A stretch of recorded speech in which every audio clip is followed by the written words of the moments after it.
उज्जैन में एक ही परिवार के 3 लोगों की हुई नृशंस हत्या के मामले में पुलिस ने 2 आरोपियों को गिरफ्तार किया है। आरोपियों ने बताया कि सुदखोरी से परेशान होकर पिता उसके पुत्र की हत्या की थी, जिसके बाद उसकी मां को भी मौत के घाट उतार दिया। मृतक और उसका बेटा ब्याज पर रुपए उधार देने का काम करते थे। इन्हीं की प्रताड़ना से तंग आकर हत्याकांड को अंजाम दिया गया।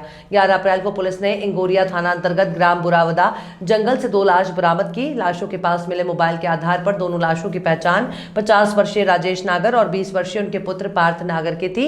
जांच के बाद पुलिस जीवाजीगंज थाना अंतर्गत पीपली नाका स्थित कॉलोनी हरिनगर पहुंची। मृतक राजेश के घर में पहुंचने के बाद राजेश की मां 75 वर्षीय सरोज नागर की लाश भी घर की पलंग पेटी से मिली थी।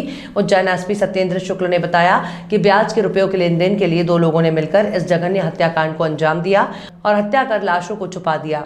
पुलिस के अनुसार एक आरोपी दाल चावल का व्यापारी है और दूसरा ऑटो चलाता है। दोनों को ही राजेश नागर ने रुपए उधार दे रखे थे। दाल चावल के व्यापारी को 4 लाख रुपए और ऑटो चालक को 20,000 रुपए ब्याज पर दिए थे। यही रुपए वापस मांगने पर आरोपियों ने घटनाक्रम को अंजाम दिया।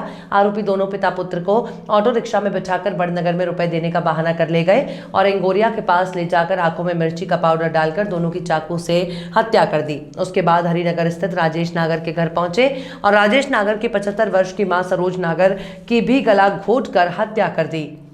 पुलिस इस पूरे मामले में बहुत ही सूक्ष्मता से साक्ष्य जुटाकर सनसनीखेज और गंभीर प्रकरण के रूप में जांच कर न्यायालय में पेश करेगी। Bureau report Ujjain.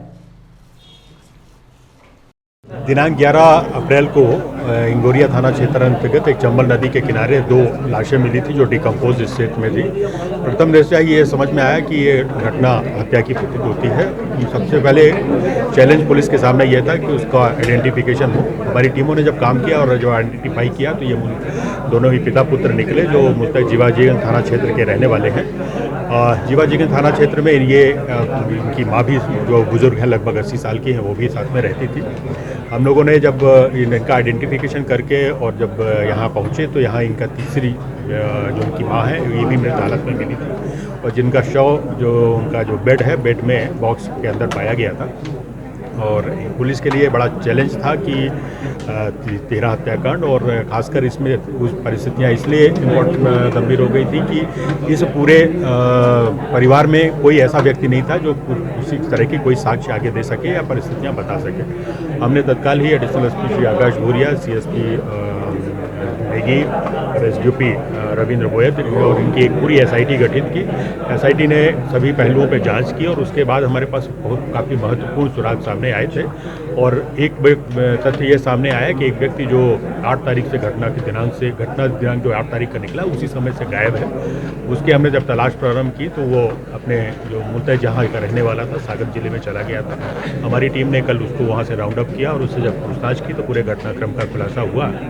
घटना के मोटिव के तौर पे जो आ रहा है कि ये आरोपी और उसका जो एक सह आरोपी है दोनों ही जो मृतक राजेश है उससे ब्याज में पैसा ले रखा था और काफ़ी एक लगभग 4 लाख रुपए उधारी और एक की 20,000 रुपये उधारी थी।